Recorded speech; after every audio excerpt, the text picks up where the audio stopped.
Hey guys, tonight we saddle up with a French king who treats a prophecy like junk mail and charges straight into a lance that's been waiting 1,500 years to ruin everyone's weekend. You're there in the dusty lists outside Paris, the sun glinting off polished armor so bright it hurts, the air thick with hoarse sweat, trumpet blasts, and the metallic tang of overconfidence. You probably won't survive this tilt without wincing, because when royalty ignores cosmic post-it notes, the splinters fly straight into history's eye socket. So, before you get comfortable, take a moment to like the video and subscribe, but only if you genuinely enjoy what I do here. And let me know in the comments where you're tuning in from and what time it is for you. It's always fascinating to see who's joining us from around the world. Now, dim the lights, maybe turn on a fan for that soft background hum, and let's ease into tonight's journey together. You stand among the silk-clad nobles, the ground trembling under the thunder of hooves, as King Henry II of France lowers his visor, the golden fleur-de-lis on his breastplate flashing like a dare to fate itself. It's 1559, and Paris is drunk on wedding fever. His daughter's marriage to some Spanish grandee calls for spectacle, the medieval version of a Super Bowl halftime show, except the pyrotechnics are literal lances. Henry is 40, athletic, and convinced the laws of physics take holidays when kings are involved. His doctors have warned him, no more jousting. Your heart's doing the cha-cha. His wife, Catherine de' Medici, has begged on bended knee. And then there's Nostradamus. Yes, the actual Nostradamus, scribbling quatrains in his tower that basically read, "Don't poke the eyeball-shaped hole in your future." Dummy. Historians still argue whether the seer meant Henry specifically or just liked ominous jewelry metaphors, but the prophecy is crystal. A splinter through the eye in a duel, subtle as a brick through stained glass. Henry waves it all away. He's survived wars, the pox, and French court cuisine. How bad can one friendly tilt be? You watch him scan the lists for an opponent worthy of royal testosterone. His gaze lands on Gabriel de Montgomery, captain of the Scottish Guard, a man whose entire job is keeping the king breathing. Perfect. Montgomery tries to decline, politely, then desperately, but Henry insists. Kings don't take no for an answer. They take heads. The trumpets blare, the crowd hushes, and you feel the collective intake of breath as the two knights couch lances and spur their destriers. The first pass is textbook. Lances shatter harmlessly. Shields ring like cathedral bells. Applause ripples. Second pass, same deal. Splinters rain like confetti. 0 fatalities. Henry's grinning under that gilded helmet, already composing the ballad in his head. Montgomery, sweating bullets, begs for a third round to be called off. Henry laughs. One more for glory. You're close enough to see the sweat bead on Montgomery's brow as he lowers his lance again. The horses surge, dust explodes, and then, crack. The sound is wrong. Sharper, wetter. Montgomery's lance shatters on Henry's helmet. But one jagged shard finds the eye slit, that tiny vulnerable rectangle no armorer ever quite perfects. It punches through like a hot needle through butter, burying itself in the king's brain. Henry sags in the saddle, blood streaming down the cheekpiece in a crimson ribbon. The crowd freezes. Someone's wine goblet hangs midair. A lady faints with theatrical precision. Somewhere, a snack vendor keeps hawking honeyed almonds because capitalism never sleeps. Henry's retainers drag him from the lists, the king mumbling, "I'm fine, just a scratch," in the tone of every dad who's ever superglued his own thumb. You trail the litter to the royal tent, where surgeons gather like vultures in velvet. Medieval medicine is experimental. They saw off the protruding lance shard without anesthesia, because suffering builds character. Then probe the wound with silver spoons and prayers. One physician suggests trepanning a second hole to balance the humors. Another swears by powdered unicorn horn. Spoiler, it's narwhal tusk, and it does jack. 10 days of fevered delirium follow. Henry's eye swells shut. Infection blooms like black roses, and his screams echo through the Louvre. Catherine never leaves his bedside, clutching rosaries until her knuckles bleach. On July 10th, he dies in agony, whispering final orders about jousting safety, irony, sharper than any lance. France wakes to a kingdom without its adrenaline junkie monarch. The parliament, still smelling of funeral incense, issues an immediate ban on jousting tournaments. No more tilts, no more mock battles, no more knights cosplaying as human missiles. The edict spreads faster than plague gossip. England, Scotland, the Holy Roman Empire, all follow suit within a decade. The age of the tournament, that glittering circus of chivalry, collapses not with a heroic last charge, but with one king's bad life choice. Armorers pivot to making parade gear. Lances become fireplace pokers. You wander the abandoned lists outside Paris, grass already reclaiming the blood-stained sand, and realize Europe just traded its sharpest toys for diplomacy, which, let's be real, hurts just as much. Only the scars are paperwork, but the ripple effects keep coming. Without jousting, young nobles need new hobbies. Fencing schools explode in popularity, turning clumsy aristocrats into rapier-snapping dandies. Court painters, deprived of heroic combat scenes, pivot to moody portraits. Hello, brooding side-eye renaissance. And the church, ever opportunistic, declares the ban divine judgment on vanity. Sermons thunder about pride going before the fall, conveniently ignoring that Henry's pride was literally pierced.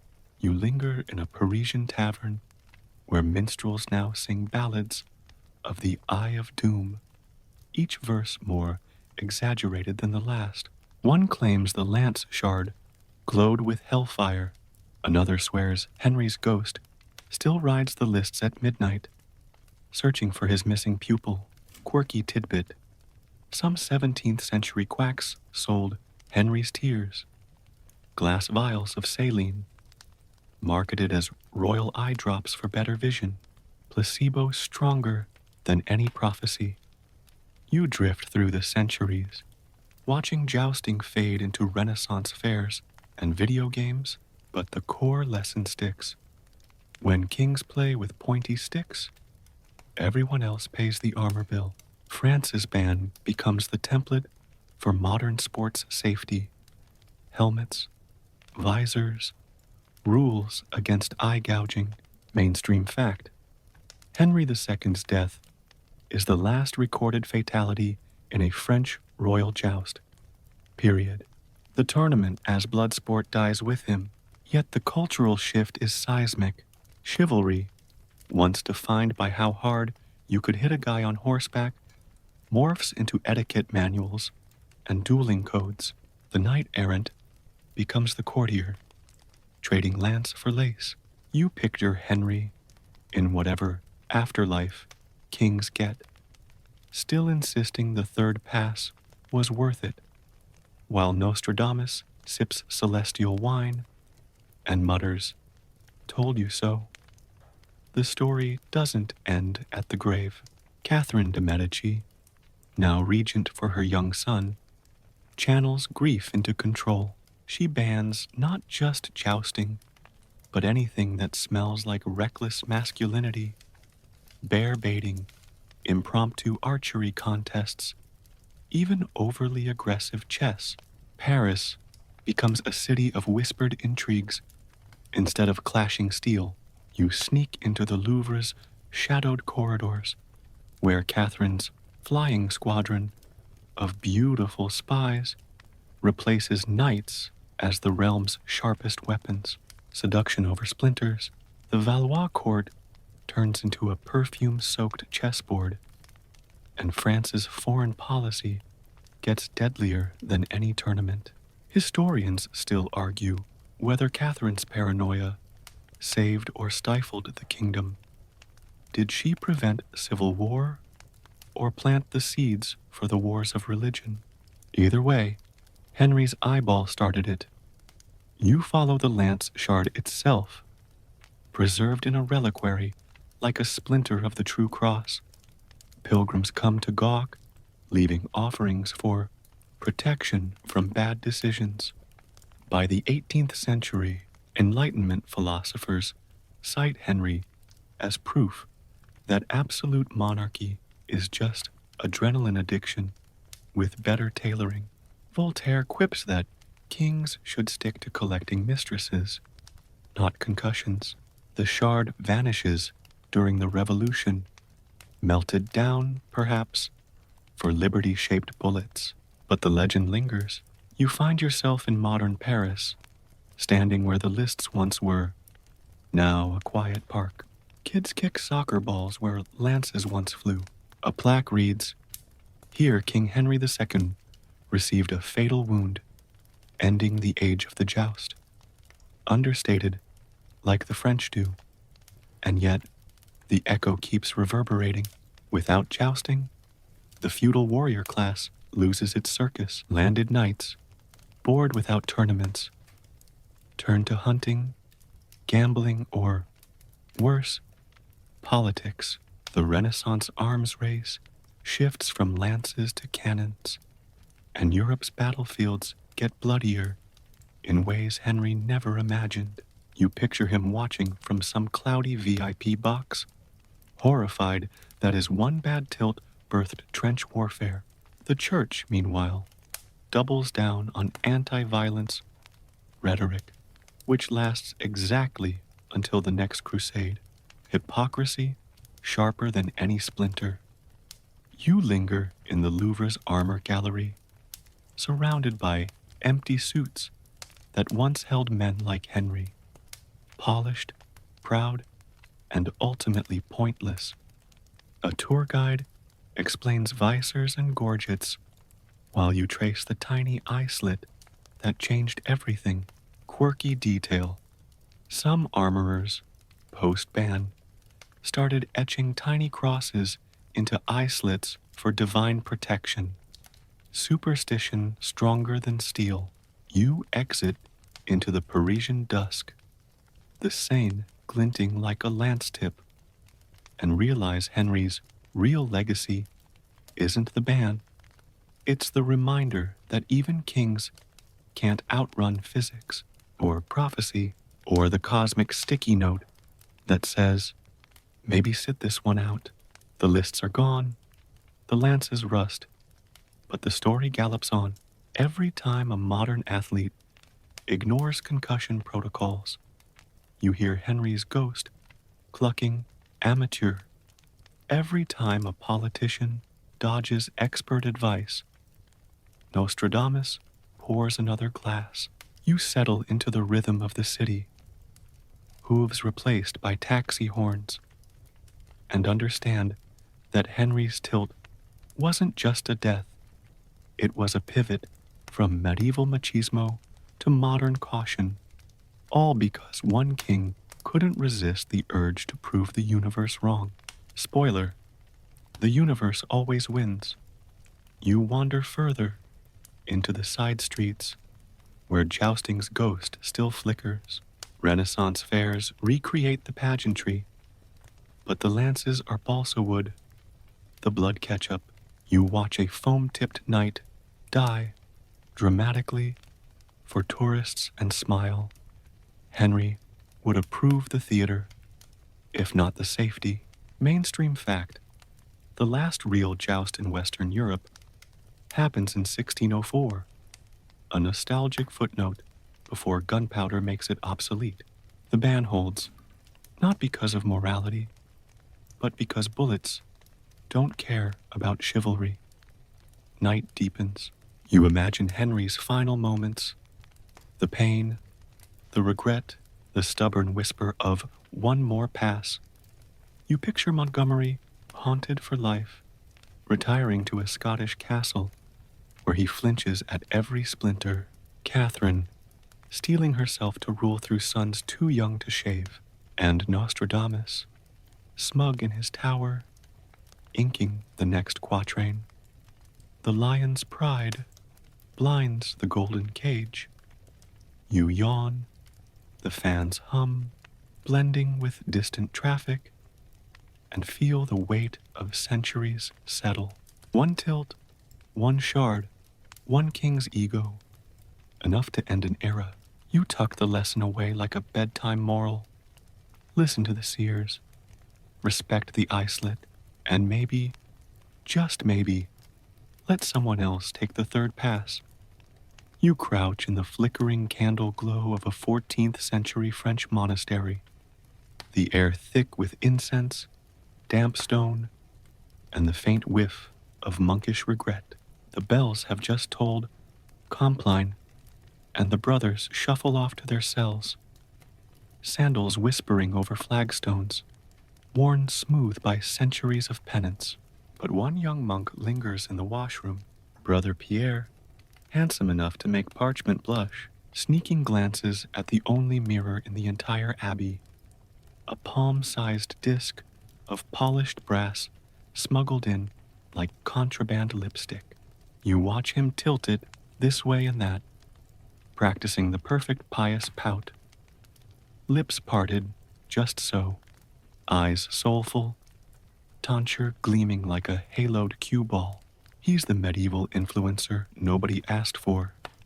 And tonight, his vanity is about to light the match that burns mirrors out of monasteries for good.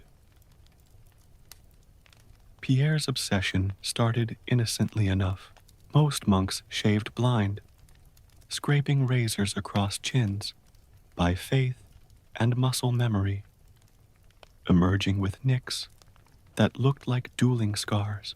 But Pierre, blessed with cheekbones sharp enough to slice psalms, couldn't bear the uncertainty. He bribed a passing merchant for the mirror, 3 silver deniers, and a promise of extra prayers, and hid it beneath his habit like a guilty pleasure. Every night after prayers, you trail him to the washroom, where he lights a single tallow candle, its flame dancing in the brass like a tiny judgmental sun. He adjusts his cowl, smooths imaginary wrinkles, and murmurs, "Lord, forgive my perfection." The other monks suspect nothing. They are too busy pretending not to hate the nightly bean stew. You settle into the shadows as Pierre leans closer, breath fogging the metal. The candle gutters, wax drips, and then, clumsy in his rapture, he nudges the candlestick. It topples, flame kissing the straw-strewn floor like a forbidden kiss. Whoosh! Fire blooms faster than gossip, licking up the dry reeds, leaping to the wooden benches where monks dry their laundry. Pierre freezes, mirror clutched to his chest like a holy relic. Smoke billows. You cough, eyes watering, as the first tongue of flame finds the woolen robes hanging on pegs. They ignite with a soft pop, like popcorn in Hell's Kitchen. Alarms clang. Well, the abbey bell yanked frantically by the porter who's just noticed his dormitory glowing like a lantern. Monks tumble from cells in nightshirts, some clutching crucifixes, others clutching loaves of bread. because priorities. You sprint alongside them as Pierre finally snaps out of it and bolts, shirtless, mirror gleaming, shouting, "Fire, vanity, same thing." The abbot, Brother Guillaume, bald as an egg and twice as furious, emerges from his chamber smelling of smoke and righteous indignation. He takes one look at the inferno, one look at Pierre's naked torso and incriminating mirror, and connects the dots faster than a medieval Sudoku champion. By dawn, half the abbey is ash, the scriptorium gone. Centuries of illuminated manuscripts curl into black snowflakes. The infirmary, charred. The herb garden, barbecued rosemary. Never smelled so tragic. Miraculously, no one dies. Though Brother Thomas swears the flames spelled Pride in Latin before the roof collapsed. You stand amid the smoldering ruins as Guillaume gathers the soot-streaked survivors in the chapter house. His voice could curdle milk. Mirrors are tools of the devil, portals for pride, and apparently arson. He decrees an immediate ban. Every reflective surface, polished brass, still water, even the abbot's shiny pate, must be covered, smashed, or prayed over until dull. Pierre is sentenced to bread and water penance in the cellar, mirror confiscated and melted into a bell that will ring for matins forevermore. Word spreads faster than the fire itself. Benedictine houses across France adopt the ban within a month. Cistercians follow, then the Cluniacs, until mirrors vanish from monastic life like heretics at an auto da fe. Monks revert to shaving by feel, emerging with faces like topographical maps. Some orders go full paranoid. One abbey in Normandy declares that staring too long at a spoon invites demonic possession. Quirky tidbit: a 15th century monk in Flanders invents the humble veil, a cloth draped over any shiny surface, including the abbot's head during chapter meetings. Mainstream fact: the mirror ban lasts in some monasteries until the 18th century, when Enlightenment abbots finally decide vanity isn't flammable. You follow the ripple effects through to dusty cloisters and scriptoria. Without mirrors, monks develop a sixth sense for symmetry. Tonsures shaved by moonlight, habits mended by touch. Confession lines lengthen as brothers admit to pride of jawline and lust for left cheekbone. One enterprising novice carves wooden faces to practice expressions, only to have them burned as idols. Historians still argue whether the ban was about fire safety or spiritual control. Did Guillaume fear flames or the reflection of human ego? Either way, the abbey rebuilds smaller, darker, and decidedly less reflective. Pierre's punishment evolves into legend. Transferred to a remote alpine outpost, he spends decades copying penitential psalms by candlelight. Carefully, oh so carefully, you visit him years later, hunched over vellum, beard long and unkempt, eyes fixed on the page. He never looks up, but you catch him tracing his reflection in a puddle of ink. Old habits die harder than monasteries burn. The melted mirror bell tolls overhead, a daily reminder that beauty is fleeting, but stupidity is eternal. Centuries slide by like rosary beads. The mirror ban seeps into secular life. Noble ladies hide hand mirrors during Lent. Venetian glassmakers pivot to opaque bottles. The church preaches that true beauty is inward, which is easy to say when your face hasn't seen itself since baptism. You wander into a 16th century Parisian barber shop where a customer asks for a trim like Brother Pierre, but less flammable. The barber, clueless, shaves half the man's head before the joke lands. Laughter echoes, but nervously. Mirrors are back, but the stigma lingers. You drift into the Enlightenment, where philosophers smash the ban like outdated dogma. Voltaire quips that if God wanted us humble, he wouldn't have invented cheekbones. Mirrors return to monasteries, first as medicinal tools for checking tonsure health, then openly. One abbot installs a full-length glass in the chapter house for posture correction.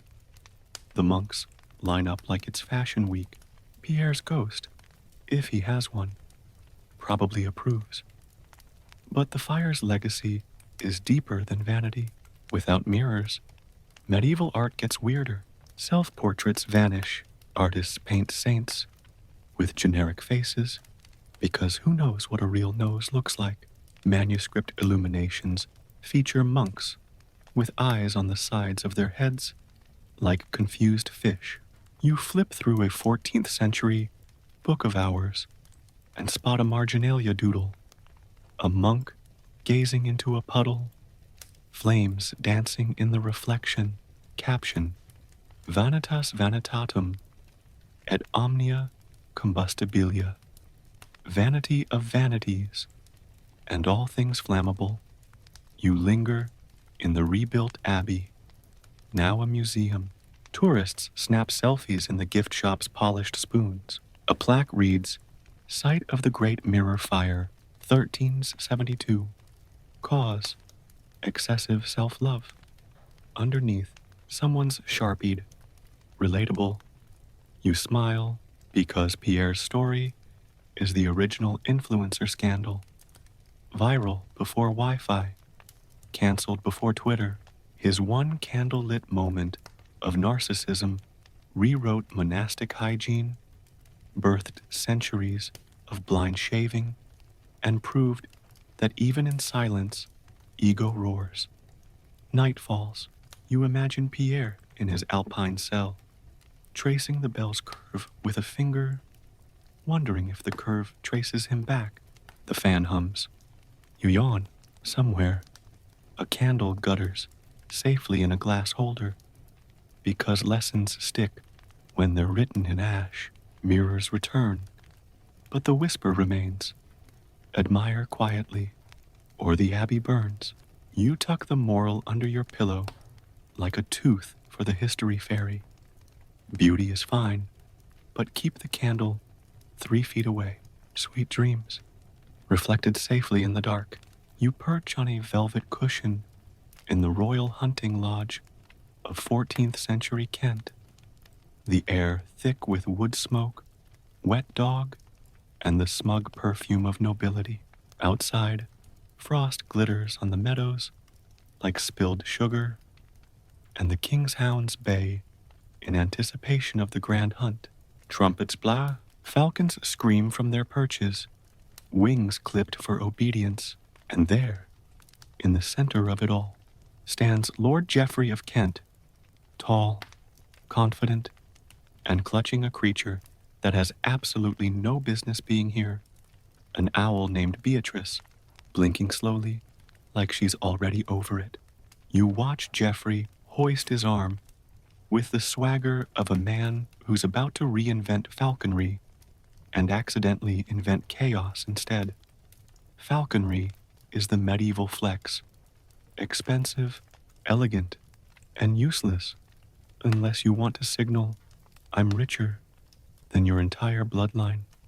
Nobles spend fortunes on peregrines that dive like arrows, hawks that stoop like judgments, and goshawks that could unionize for better wages. The birds are trained from fledglings, hooded, jessied, and pampered like feathered royalty. But Geoffrey, he's bored with mainstream. Falcons are for peasants with castles. He wants something different, something that says, I'm a visionary, But also, please validate my parking. Enter Beatrice, a barn owl snatched from a church steeple, because nothing screams prestige like a nocturnal bird that hunts by sound and refuses daylight. You follow Geoffrey to the royal hunt, a glittering parade of silk tunics, silver bells, and horses so shiny they reflect the sky. The king, let's say Edward II, because drama, rides at the head, already 3 goblets deep and humming off-key. Dozens of nobles gather in a clearing, wine flowing, minstrels plucking lutes, the whole scene Instagram ready if cameras existed. Geoffrey waits for his moment, arm raised like a discount Statue of Liberty.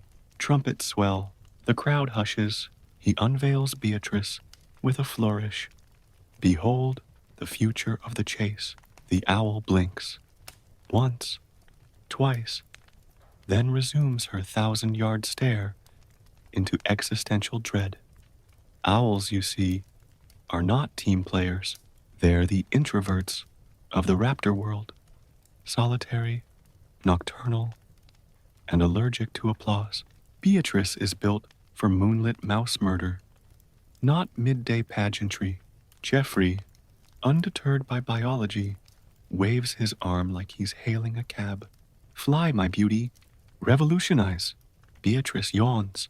The crowd murmurs. Someone coughs. Geoffrey panics and flails harder, startling the poor bird into liftoff. She launches like a feathery missile, straight at the royal chaplain, who's mid-prayer and clutching a psalter like a shield. You wince as Beatrice latches onto the chaplain's tonsure, talons raking, wings battering, screeching like a banshee with tenure. The chaplain shrieks, "Witchcraft!" and flails, sending his mitre flying into a bush. Horses rear, hounds bolt, the king's destrier bucks, dumping his majesty into a puddle of mulled wine and dignity.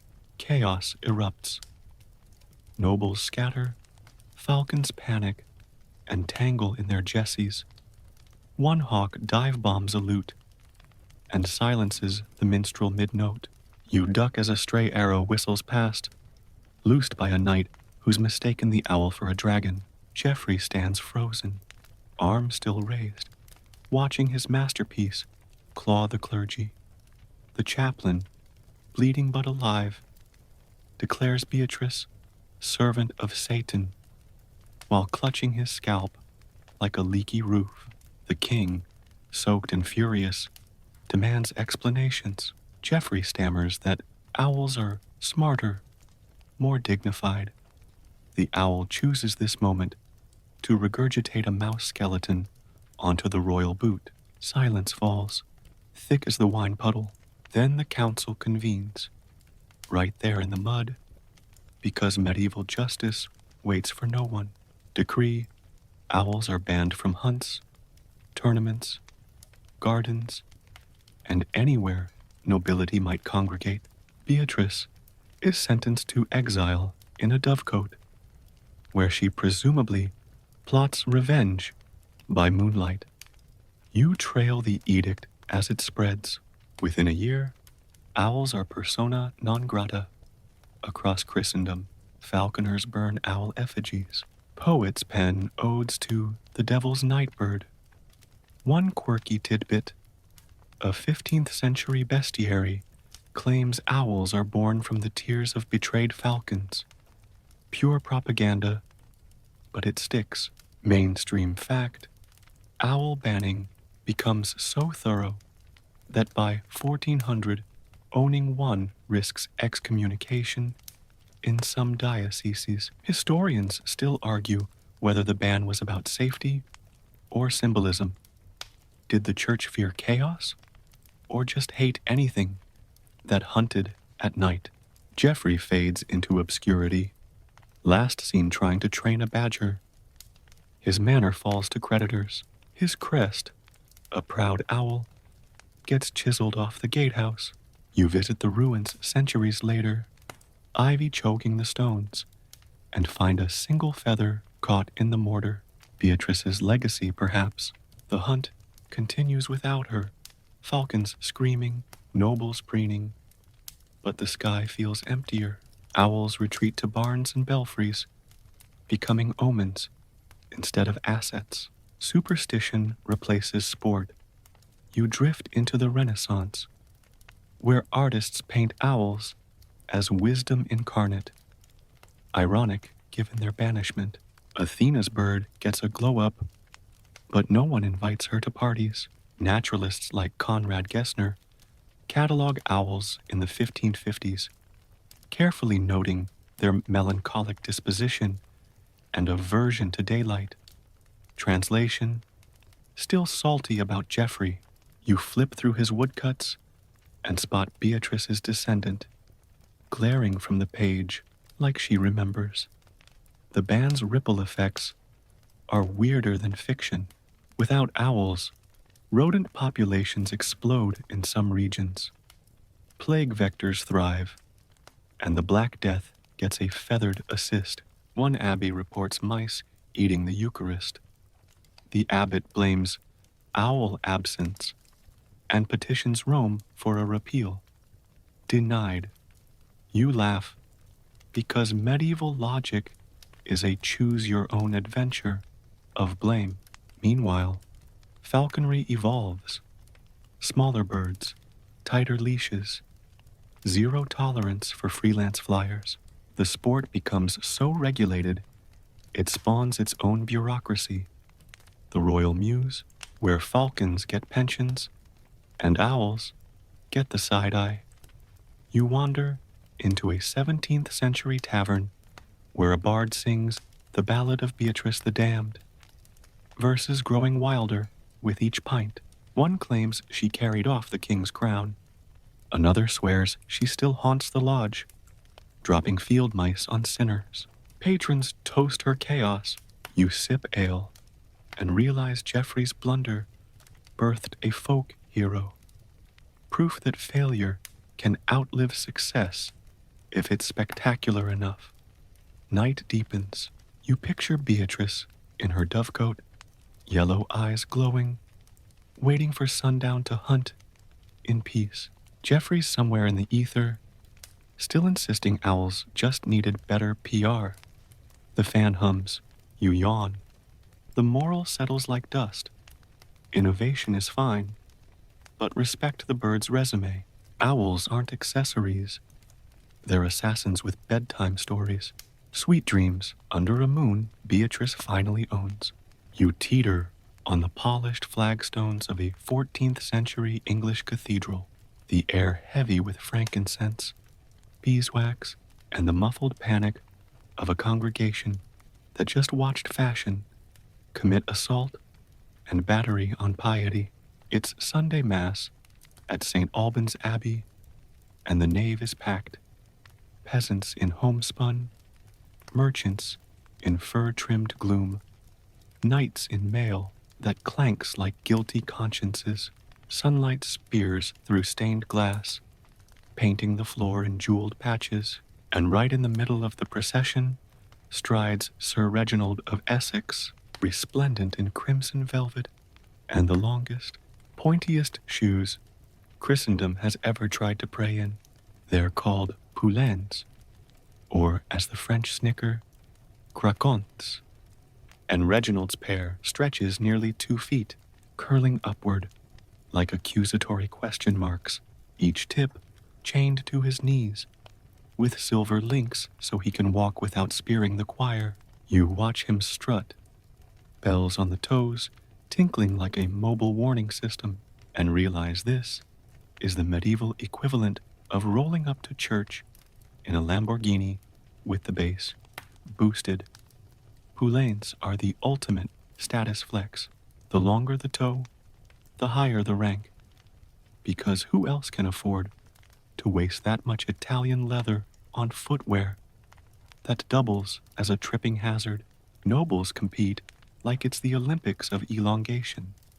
6 inches for a baron, a foot for an earl, 18 inches for I own 3 villages and your soul. Reginald, though, has gone full hubris. His shoes are hand-stitched by Florentine artisans, dyed scarlet with cochineal from crushed bugs, and tipped with tiny silver bells that jingle with every ego-fueled step.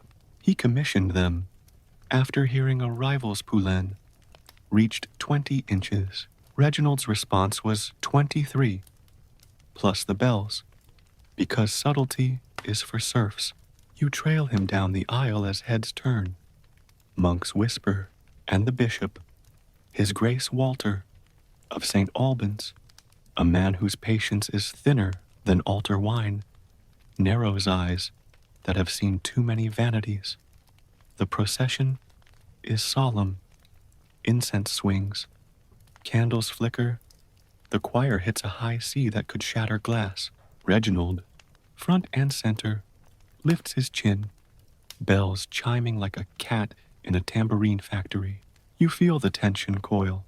The aisle is narrow, the crowd dense, and Reginald's left poulain, let's call it Sir Stabs-a-Lot, catches on a loose tapestry depicting the Last Judgment. The fabric snags, Reginald lurches, time slows. You see the chain to his knee snap with a crystalline ping, the toe flailing like an unleashed sword. He windmills, velvet cape billowing, and topples forward in a spectacular somersault that would make a tumbler weep with envy. Crash. He slams into the bishop, who's mid-blessing and clutching a golden crozier like a lifeline. The crozier flies. The bishop flies. 2 altar boys fly. A candelabrum topples, wax cascading like holy napalm. The choir chokes mid-alleluia. Somewhere, a pigeon coos in terror. Silence detonates. Then chaos. The bishop, sprawled in a puddle of melted wax and wounded dignity, roars, vanity, abomination, assault by footwear. Reginald scrambles up, one shoe dangling from his ankle like a guilty anchovy, bells still tinkling traitorously.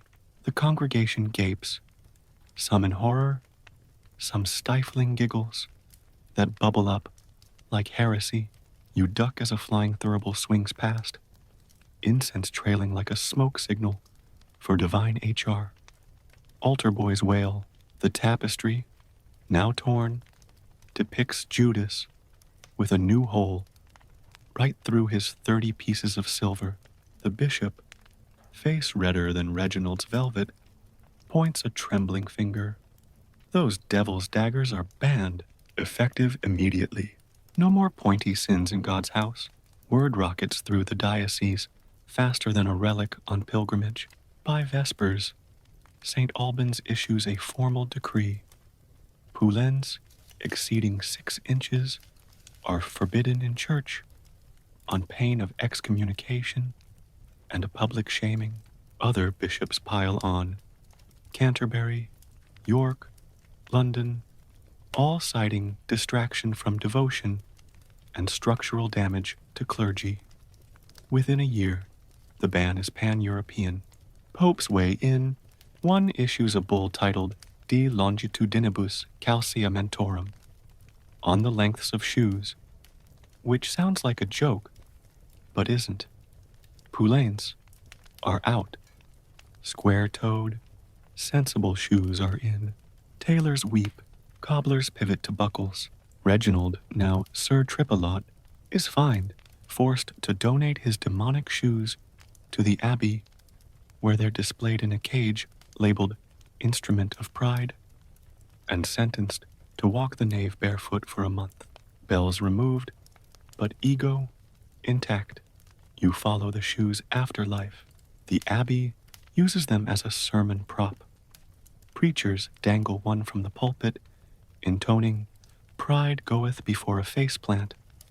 Pilgrims pay a penny to poke the bells. Quirky tidbit. By 1420, some churches install poulain gauges at the door, wooden slots where worshippers must insert their toes. Too long, and you're turned away like a bouncer rejected a fake ID. Mainstream fact. The Poulain ban is one of the earliest sumptuary laws targeting specific fashion, predating even hose regulations. Historians still argue whether the clergy feared vanity or just tripping. Did the bishop ban shoes to save souls or to save his sacroiliac? Reginald's downfall reshapes fashion. Without poulains, nobles pivot to slashed doublets, padded shoulders, and codpieces that compensate in every direction. You wander 15th century London, where a tailor advertises St. Albans safe toes, guaranteed bishop proof. Satirists pen ballads, Sir Reginald's Fall, or The Toe That Toppled Grace. One verse claims the devil himself designed the shoes, then tripped on them, and sued for damages. You chuckle, because medieval humor is just dad jokes with Latin footnotes. The band's ripple effects are weirder than the shoes. Without elongated toes, dance evolves. No more mincing steps to avoid self-impalement. The pavane replaces the poulain shuffle, all stately glides, and zero lawsuits. Art shifts too. Manuscripts show knights with sensible boots, saints with feet that fit halos. One illuminator draws the bishop wielding a giant shoe, like Excalibur, smiting fashion demons. You flip the page and spot Reginald in the margin, barefoot, bells around his neck, labeled Humilitas. Centuries slide by. The Renaissance mocks poulains as Gothic excess. Baroque laughs harder. By the 18th century, they're museum curiosities. What were they thinking? Asks a wigged dandy in buckled heels. You visit the V&A, where Reginald's shoes hang in a case, bells silenced, leather cracked, but still accusatory. A plaque reads, Cause of the Great Poulain Ban, 1387. Underneath, graffiti, measure twice, trip once. You drift into the 20th century, where fashion recycles everything but sense. Platform shoes in the 70s, echo poulains, long, loud, and lawsuit-worthy. A disco dancer trips on a dance floor. Someone mutters, Reginald's revenge. You smile. The moral is timeless. Ego plus elongation equals faceplant. The fan hums. You yawn. Somewhere, Reginald walks barefoot through eternity, bells jingling in his nightmares, sweet dreams, in shoes that fit the floor, and the soul. You squeeze into the packed nave of Notre Dame de Paris on the Feast of Fools, 1362. The air a riot of incense, sour wine, and unwashed revelry. It's the one day the church flips the script. The low become high, the meek become mockers, and the cathedral itself turns into a medieval rave, with more blasphemy than bass drops. Outside, snow dusts the gargoyles. Inside, the choir stalls are jammed with peasants dressed as bishops, choir boys waving sausages like scepters, and a goat wearing a mitre that keeps slipping over its eyes. You wedge yourself between a giggling laundress and a drunk mason as the Lord of Misrule. A pimply subdeacon with a paper crown blesses the crowd with a ladle of ale. The congregation roars. This is the Feast of Fools, the church-sanctioned prank that reminds everyone humility is hilarious, until someone takes it too far and cancels Christmas for the next 500 years. The tradition is ancient, a midwinter safety valve where the lowly parody, the lofty, turning hierarchy upside down for 24 hours of sanctioned chaos. Monks don ass ears, priests juggle communion wafers, and the hymn Gloria gets lyrics about farts. The point, laughter at pride keeps the devil humble. The result, a hangover that lasts until Lent. You watch the festivities escalate. A pope on stilts blesses a piglet. A cardinal in drag leads a conga line through the transept, and someone has replaced the incense with garlic. The real clergy, hiding in the sacristy, praying for dawn, pretend it's all symbolic. Then Brother Roland struts in, and you know the party's about to get excommunicated. Roland is a monk with the energy of a toddler on sacramental wine. He's stolen the actual bishop's robes, crimson silk, ermine trim, the works, and stuffed the censer with breakfast links instead of frankincense. You trail him as he climbs the pulpit, sausages swinging like a meaty thurible, and bellows, "In nomine porsi et spiritus sancti, Amen." The crowd loses it. He blesses left, right, and center with greasy enthusiasm, anointing foreheads with lard. One sausage arcs through the air and lands in the font, "Holy water, now holy au jus." The goat bleats approval. Someone juggles hosts like ping pong balls. You duck as a flying link smacks a pillar and leaves a grease angel. The real bishop, Etienne de Paris, a man whose face could sour milk, has been lurking in the shadows, hoping the madness burns itself out.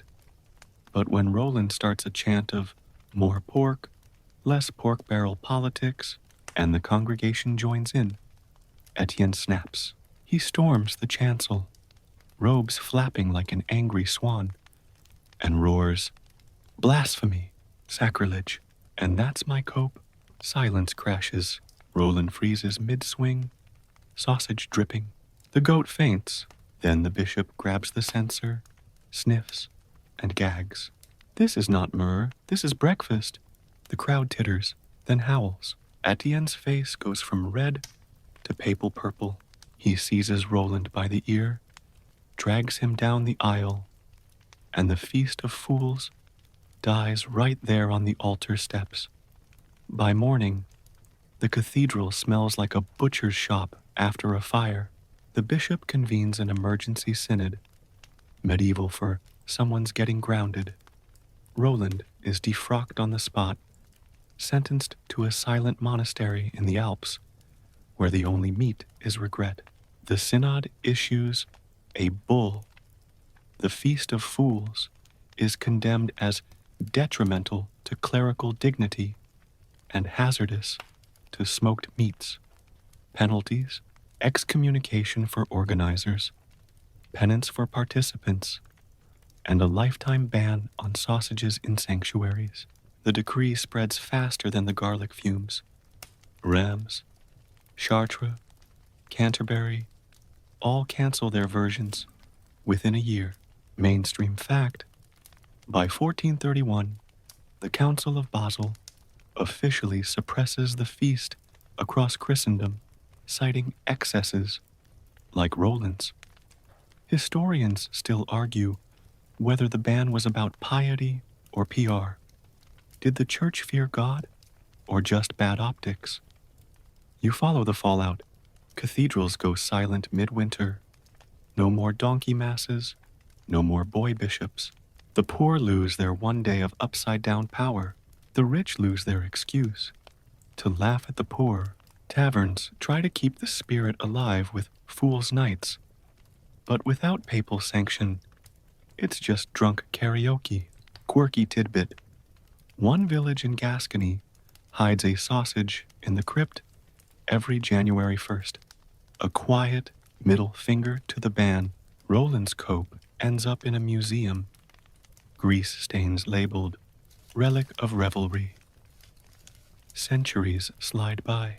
The Reformation cites the feast as proof of Catholic corruption. Puritans ban fun twice as hard. You wander 17th century Paris, where a printer sneaks "Feast of Fools," broadsheets under the counter, woodcuts of Roland swinging pork like a censer. One caption: banned by bishops, blessed by bacon. Laughter echoes, but quietly. Inquisition ears are everywhere. By the Enlightenment, Voltaire calls the feast the only honest day in church history. Too late, the bells ring for guilt, not giggles.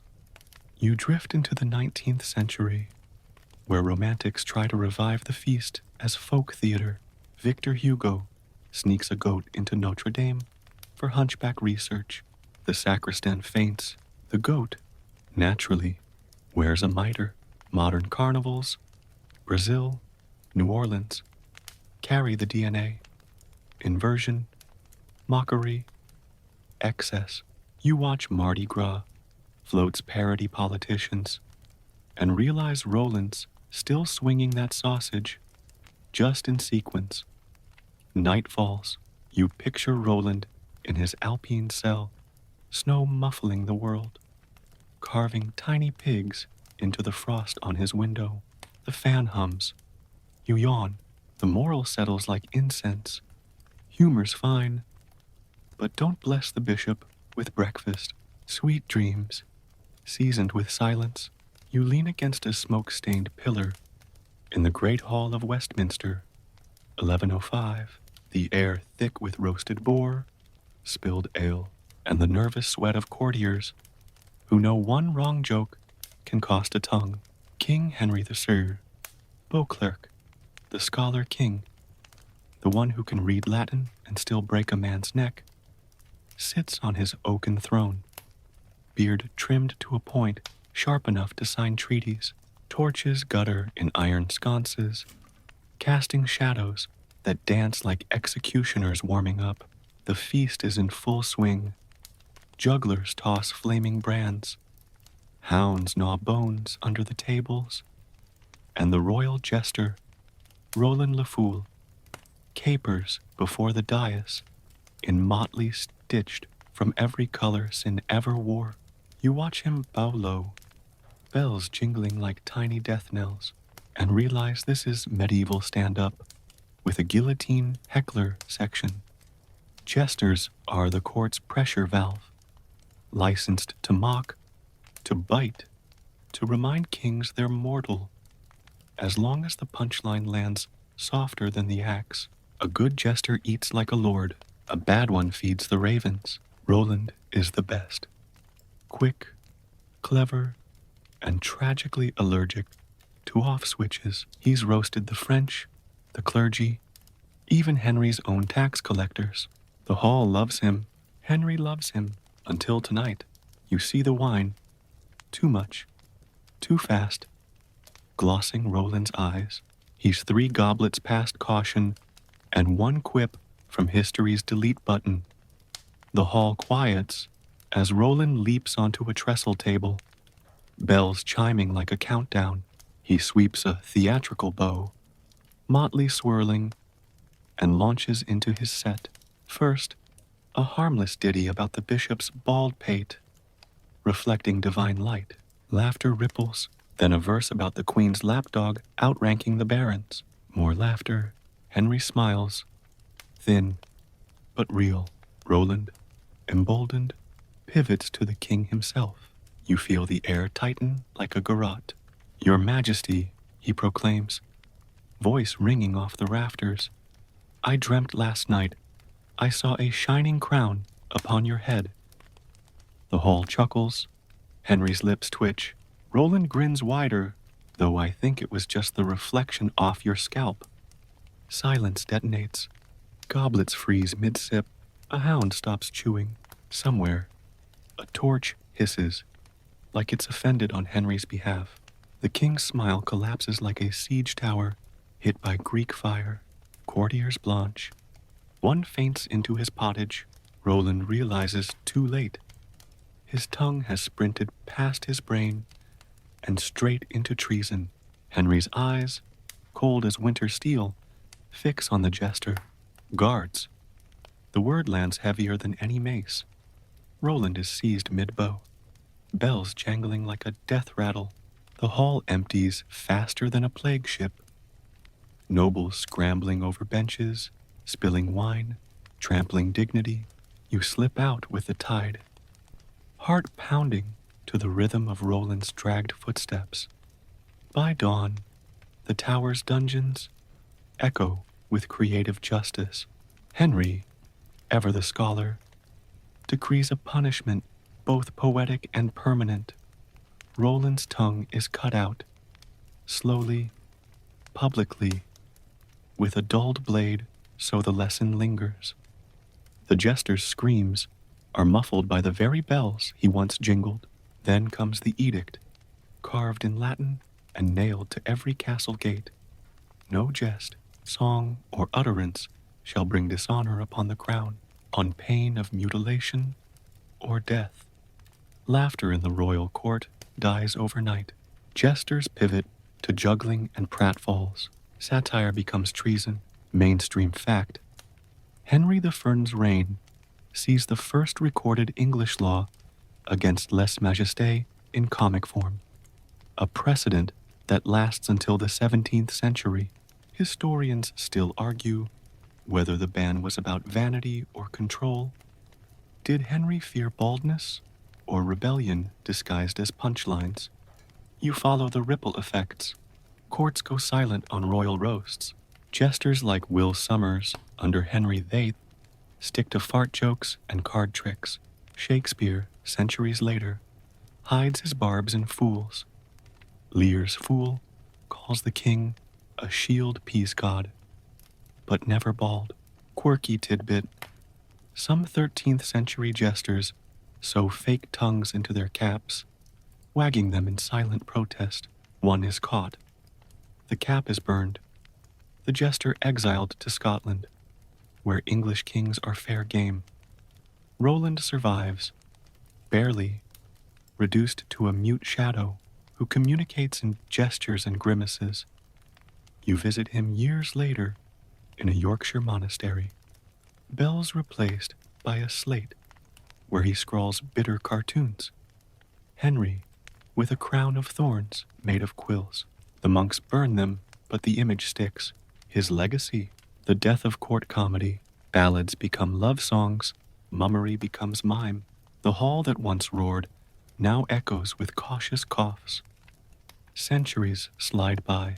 The ban loosens under weaker kings, but the chill remains. Charles II's jesters are witty, but never touch the royal hairline. You wander 18th century Versailles, where a wag calls Louis XV the well-beloved, but poorly crowned. He keeps his tongue, but loses his pension. Modern stand-up owes Roland a debt. Punch up, but not at the guillotine. Night falls. You picture Roland in his cell. Slate blank, bells silent, the fan hums. You yawn, the moral settles. Comedy is dangerous when the king's ego is the straight man. Sweet dreams, tongue intact. You stand on the dusty lists of Paris in 1386, the sun hammering down like a god's own gavel, and the entire city has turned out to watch justice get medieval. The field is a rectangle of churned earth, ringed by silk pavilions, fluttering banners, and a crowd so thick you can smell the garlic on their breath. Trumpets blare, priests mutter Latin like it's a cheat code, and in the center, two armored titans circle on war horses.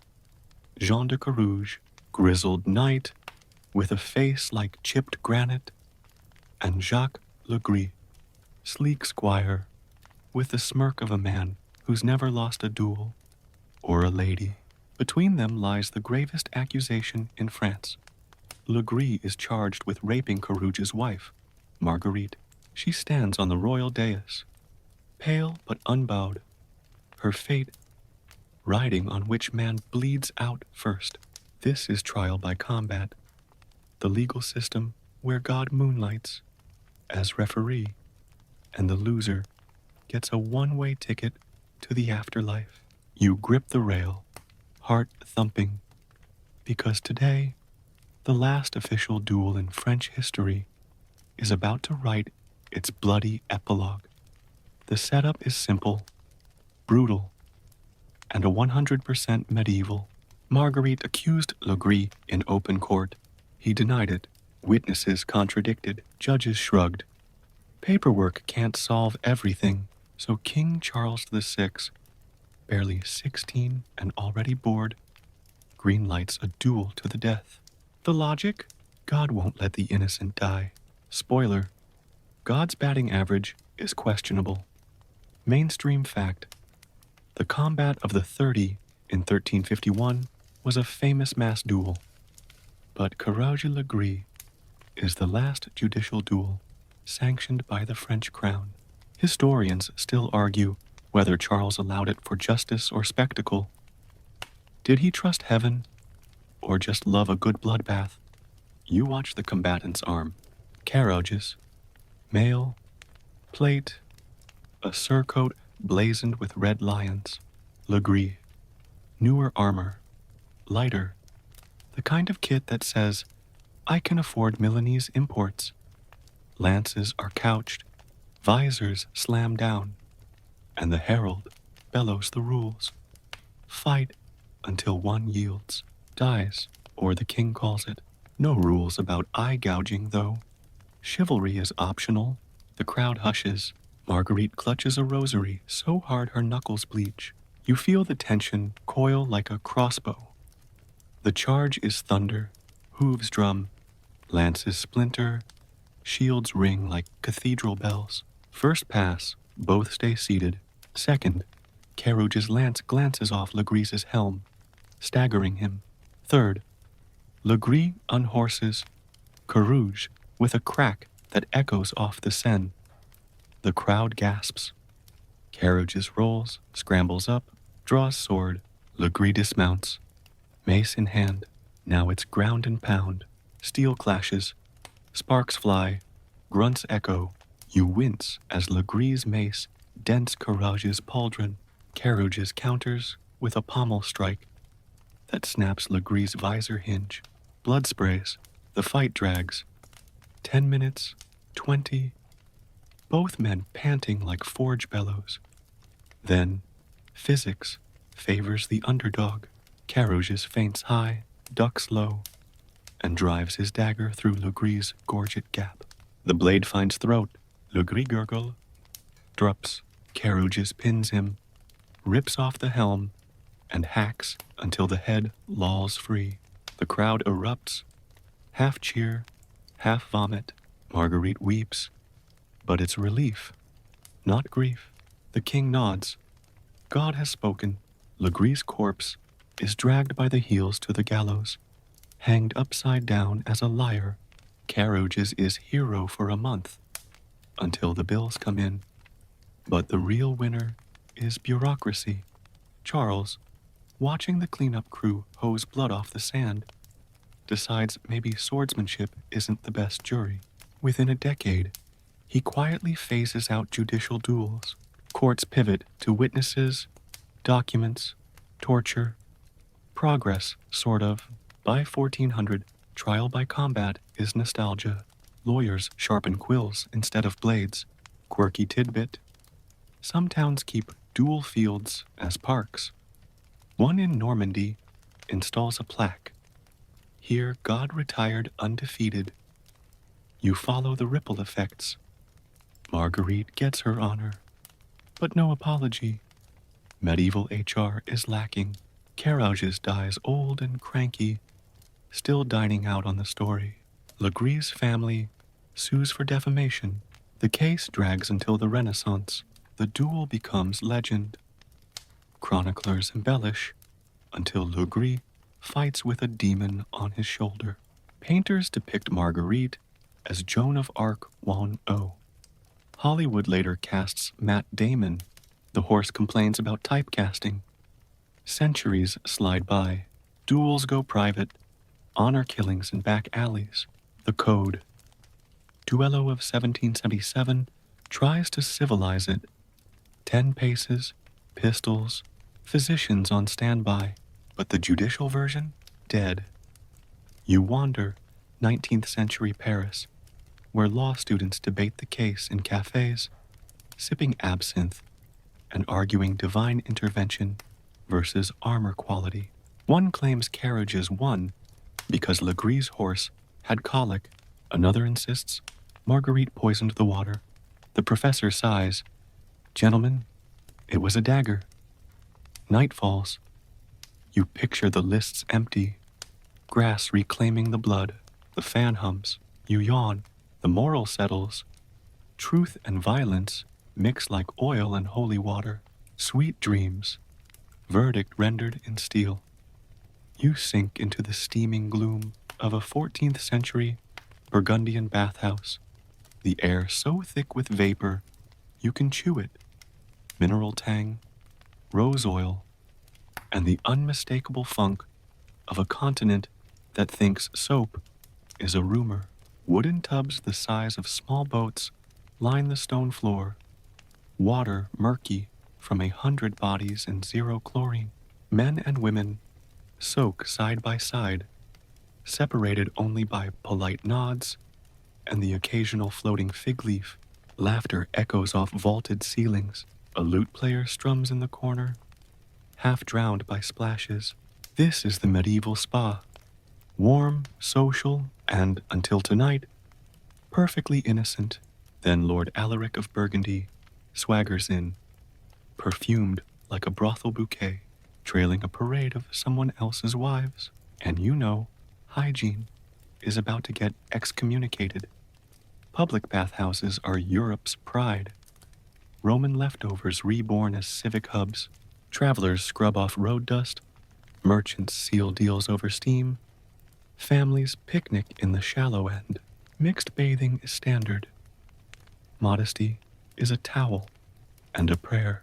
The church grumbles, but cashes the tithes. Alaric, though, treats rules like suggestions written in disappearing ink. He's rich, bored, and committed to being terrible in 4K. You watch him strip to a loincloth that leaves nothing to imagination, wink at 3 married noblewomen, and cannonball into the central pool.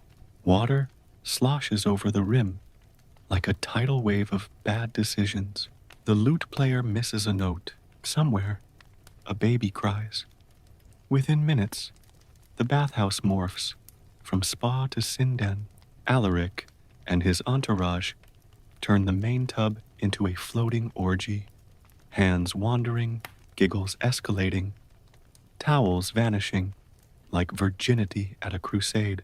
You duck behind a pillar as a lady's shift floats past like a surrender flag. Steam thickens with moans.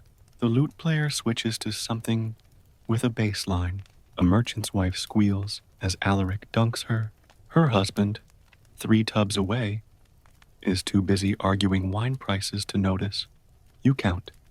4 wives, 2 sisters, 1 very confused nun who thought this was the charity soak. Then the bishop's servant, let's call him Brother Prude, wanders in for a quick rinse before vespers. He takes 1 look, drops his soap, and bolts screaming into the street. Sodom in hot water. The church launches an investigation faster than you can say Ave Maria. Alaric is hauled before the ecclesiastical court, still damp and smirking. The bishop, his Grace Fulque, a man whose face could curdle milk, reads the charges. Unholy mingling of flesh and filth, public scandal, and unauthorized use of rose oil. Alaric's defense: it was just a bath, Your Grace. Very thorough. The courtroom gasps. Fulques excommunicates him on the spot, fines him enough to build a chapel, and bans mixed bathing region-wide. The edict spreads like herpes in a crusade camp. Burgundy, Champagne, Flanders, England. Overnight, bathhouses empty. Men and women are segregated by wooden partitions, then by entire buildings, then by better not at all. Priests preach that water opens the soul's pores to temptation. Cleanliness is next to devilishness. By 1500, bathing is suspect across Europe. People wear linen shifts, to sleep in their own stink. Perfume sales skyrocket. The Black Death gets a free ride on unwashed skin. Mainstream fact. Mixed bathing bans contribute to the 16th century Great Stink. Cities so foul, even the rats hold their noses. Historians still argue whether the church feared lust or just lost bathhouse tithes. Did Falkes save souls or just real estate? You follow the fallout. Alaric builds his penance chapel, names it Saint Steam, and carves a bathtub on the altar, subtle as a brick. Bathhouses become brothels or close. Soap makers go bankrupt. One quirky tidbit. A 15th century Italian doctor prescribes bathing once a year, in clothes, with a priest present. Patients die of awkwardness. Centuries slide by. The Renaissance rediscovers hygiene. Leonardo sketches plumbing. Queens bathe in milk. But the stigma lingers. You wander 18th century Paris, where a perfumer advertises Eau de Alaric. Smell like sin. Skip the excommunication. Laughter, but nervous. Old habits stink hardest. Night falls. You picture Alaric in his chapel, steam-free, wondering if the wives were worth the stench. The fan hums. You yawn. The moral settles. Some indulgences steam up history forever. Sweet dreams. Towel optional.